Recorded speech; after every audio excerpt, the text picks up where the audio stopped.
Bonjour, je vais vous montrer comment trier un potimarron facilement. Et ça va pareil pour les autres courges, c'est la même chose. Alors, voilà comment je procède moi. Donc je commence par couper les deux extrémités. Hop. En voilà une. En voilà deux.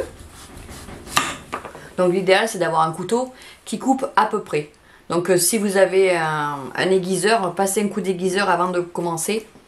Ça sera plus facile pour couper.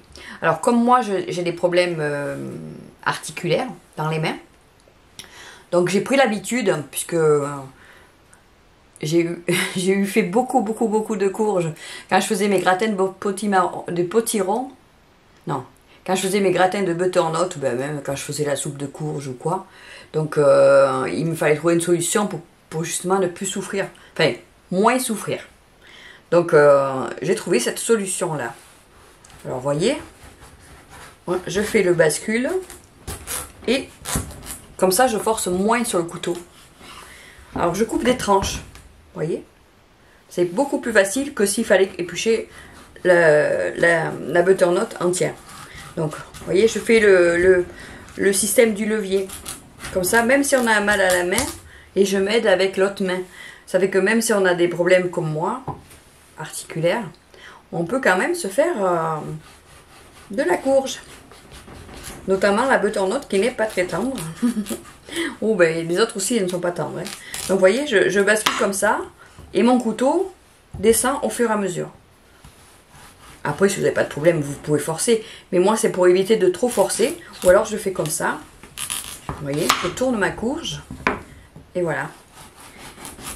Moi j'ai vu ma mère peler des courges, je vous dis pas, hein. Elle s'envoyait parce que justement elle ne la prédécoupait pas, donc elle essayait d'enlever la peau, mais j'ai des souvenirs de souffrance pour préparer la courge. Alors du coup comme je dis, hein, quand on peut pas, il faut trouver une solution. Donc moi j'ai trouvé cette solution, vous voyez. Donc là après je vais sur le côté de la courge avec le couteau. Et encore là, on a de la chance, la butternut, ça n'a pas beaucoup de, vous savez, de stries ou quoi. Mais quand c'est des grosses courges, il faut bien couper dans le creux, faites des tranches. Et après, dans l'autre sens, vous faites comme ça, vous voyez. Alors là, c'est pour faire un gratin, donc je le coupe grossièrement. Hein. Et voilà.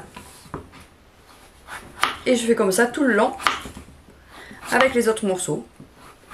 Et je souffre, je ne souffre pas des mains.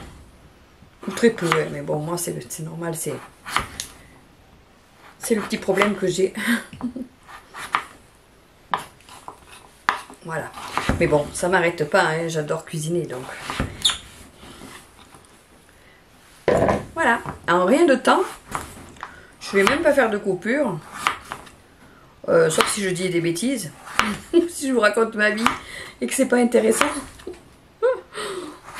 Mais sinon, vous allez voir, je la fais en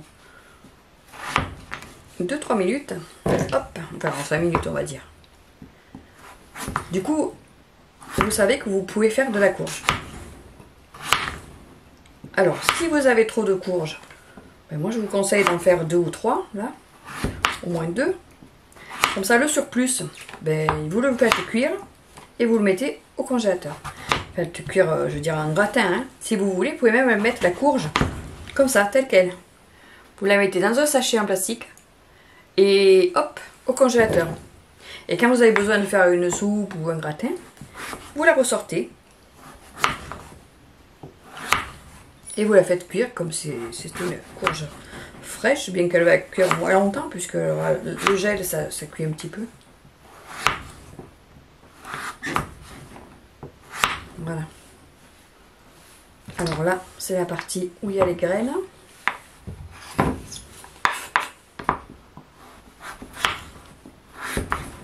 Vous voyez, ça prend pas beaucoup de temps, hein. On n'a pas d'excuses. Hein. Il y en a qui disent oui, mais le gratin, ça prend trop de temps. Non. Rien que pour éplucher la courge. Non, c'est pas vrai, c'est pas vrai. Regardez. Hop. Est-ce que j'ai souffert? Non. Est-ce que j'ai mis longtemps? Non. Donc, pas d'excuses. Vous allez devoir faire la recette suivante, qui est le gratin de butternut. Obligé. Donc, si vous n'en avez pas, allez vite en chercher une. Parce que vous allez vous régaler. Voilà. Donc là, après les graines, on va les enlever. Voilà. Donc, il faut que j'arrête de dire voilà. Alors, on enlève les graines. Alors, moi, j'ai une cuillère à pamplemousse. Je ne sais pas si vous connaissez.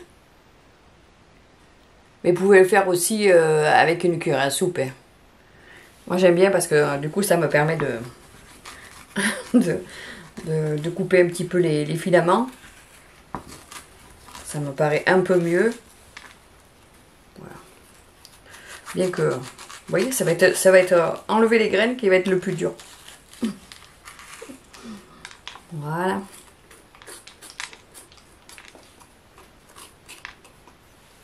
Vous voyez? Très facile. Maintenant, après avoir vu cette vidéo, vous pourrez plus dire « Je ne sais pas faire le potiron, le potimarron ». Et vous pourrez plus dire que ça met trop longtemps pour faire. Hein. Vraiment, ça prend pas beaucoup de temps. Hein. Et puis si vous avez un conjoint, ben faites-le à deux. C'est plus marrant. Il faut cuisiner à deux. C'est très bien quand on est deux, il faut, ou trois ou quatre, hein, même avec les enfants. Il faut faire participer. Les enfants, ils peuvent très bien avec un petit couteau découper des morceaux. Hein.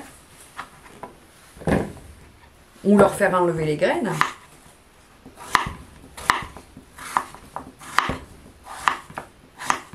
Ça peut être un moment convivial. Et voilà.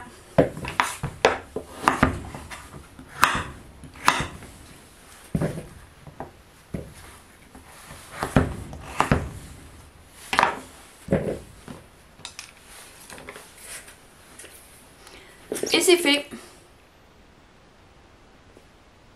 Bon, maintenant, c'est à vous.